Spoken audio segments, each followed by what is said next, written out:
जो जिसको समर्पित उसको उसकी लाज, मछली उल्टे जल चढ़े बहत जात गजराज। जो जिसको समर्पित हो जाता है वो उसकी लाज रखता है। जिसको हम समर्पित हो गए, हमें निरंकार को समर्पित होना है, और तब वो सेवा होती निष्काम, कामना रहित सेवा, और उसमें इच्छा भी नहीं रहती। फिर वो सदगुरु को भा जाती, सदगुरु खुश हो जाता है, सदगुरु प्रसन्न हो जाता है। और जिस पे सदगुरु खुश हो जाए, बाबा अवतार सिंह जी लिख रहे, जिसका पक्ष करे तू स्वामी उसका जीवन मौज बहार। जिसका पक्ष करे तू स्वामी उसकी होती कबीला हार।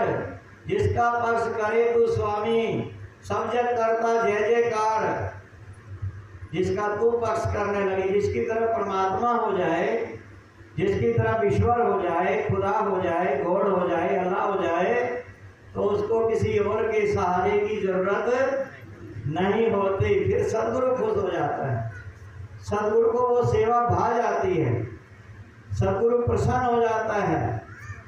अगर हम पिता की सेवा ना करें, पिता पानी मांग रहा है और हम कहें पिताजी आप बड़े सुंदर हैं, आपके कपड़े बहुत अच्छे हैं, आपके तो जूते भी चमक रहे हैं, चेहरे पर भी चमक है, पिता मांग रहा है पानी, हम पिता को पानी नहीं दे रहे, क्या पिता खुश होगा?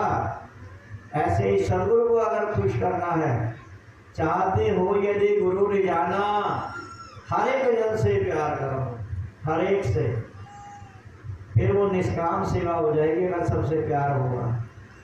और अगर कहीं थोड़ी सी भी नफरत है हृदय में, थोड़ा सा भी बैर का भाव है, थोड़ी सी भी ईर्ष्या है, थोड़ा सा भी द्वेष है, थोड़ी सी भी घृणा है, निंदा है, चुगली है, फिर भक्ति नहीं होगी, फिर वो सेवा निष्काम नहीं होगी, निश्चित नहीं होगी। इसलिए निष्कपट और निष्कलंक रहने के लिए निरीक्षित होना पड़ेगा, और जो निरीक्षित हो जाते हैं वो सदा आनंद में रहते हैं। उनकी अवस्था इतनी ऊंची होती है सदगुरु की कृपा से कि भीख मंगाए ताकि घट जाए, तकत बिठाए ताकि मिल जाए। हर हाल में जो शुक्र मनाते हैं, खुश रहते हैं, राजी हूँ मैं उसी में जिसमें तेरी रजा है। यहाँ तो यूं भी वावा है और यूं भी वावा है, चित भी तेरी है, पट भी तेरी है, मेरी इसमें कोई औकात नहीं, तो मैं क्यों ही इज्जत करूं? मेरे में इतनी समर्था नहीं है, तो मैं क्यों अपने आप को उसमें शामिल करूं? क्योंकि जो तू कर सकता है वो केवल तू ही कर सकता है, कोई और नहीं कर सकता। क्योंकि करता तो तू है, ये करता है सारी जग का, कण कण भीतर वास करे, उसको निकट दिखाई पड़ता जो सदगुरु पर विश्वास करे। सदगुरु पर विश्वास होना जरूरी है। ज्ञान गुरु है, गुरु ज्ञान है, कई अवतार गुरु ही रब है, इस बीच कोई भुलेखा नहीं, गुरु ही रब है।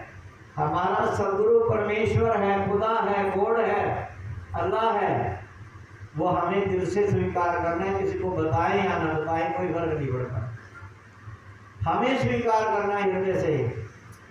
और जो हृदय से स्वीकार कर लेते हैं उनके मन में, बुद्धि में, चित्त में ये बात बैठ जाती है कि मेरा तो केवल एक है, दूसरा कोई नहीं है, ये एक ही मेरा रहेगा, दूसरा कोई नहीं रहेगा, किसी का ही मुझे आधार है, किसी और का आधार नहीं है।